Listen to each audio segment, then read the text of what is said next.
और अब एक खास बात, देश सहित पूरा विश्व नोवेल कोरोना वायरस रूपी महामारी से जूझ रहा है। कई शहरी क्षेत्रों में धारा 144 लगा दिया गया है। ऐसे में आरजे रमझाझर भी आपसे अपील करता है, बिना कारण घरों से ना निकलें, समय समय पर हाथ अपना साबुन से जरूर धोएं और बेवजह फैल रही अफवाहों से दूरी बनाए रखें। यकीन माने, भारत सरकार सहित शासन प्रशासन इस महामारी को जड़ से उखाड़ने में जल्द ही कामयाबी पालेगी।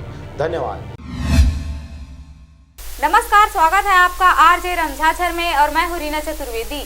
मवेशी को बचाने के लिए नासिक रायपुर की ओर से आते ट्रक पथरिया मोड़ सरगांव में हुआ हादसे का शिकार। देखें पूरी रिपोर्ट। मिली जानकारी के अनुसार नासिक से प्याज लेकर ट्रक रायपुर की ओर से बिलासपुर व्यापार विहार जा रही थी, जो तकरीबन रात 3:30 बजे पथरिया मोड़ के पास मवेशी को बचाते हुए डिवाइडर में जा टकराई, जिससे ट्रक को काफी नुकसान हुआ है। ट्रक में बैठे लोगों को कोई चोट नहीं पहुंची, अन्य किसी व्यक्ति को कोई नुकसान नहीं हुआ। आपको बता दें कि एक्सीडेंट से नेशनल हाईवे पथरिया मोड़ में बनी पथरिया की ओर जाने के लिए डिवाइडर पूरी तरह से टूट गई है। बिलासपुर जा रहे थे। क्या भरा हुआ है गाड़ी में? प्याज है। और ये घटना कितना समय हुआ है? 3:50 में। कैसे घटना घटी है?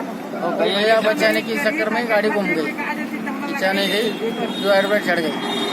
कुछ नुकसान हुआ है ड्राइवर को? ड्राइवर को नुकसान हुआ, गाड़ी का नुकसान हो गया है, ड्राइवर को कुछ नहीं हुआ। क्या डैमेज हुआ गाड़ी का? गाड़ी का क्या हुआ, एक टायर फट गया नया वाला, अभी डाले थे चक्कर को, और गाड़ी का हाउसिंग पीछे चला गया, पूरा पाटे टूट गए।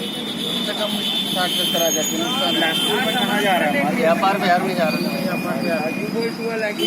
पथरिया से नारायण बंजारे के साथ ईश्वर साहू की रिपोर्ट, आरजे रमझाझर।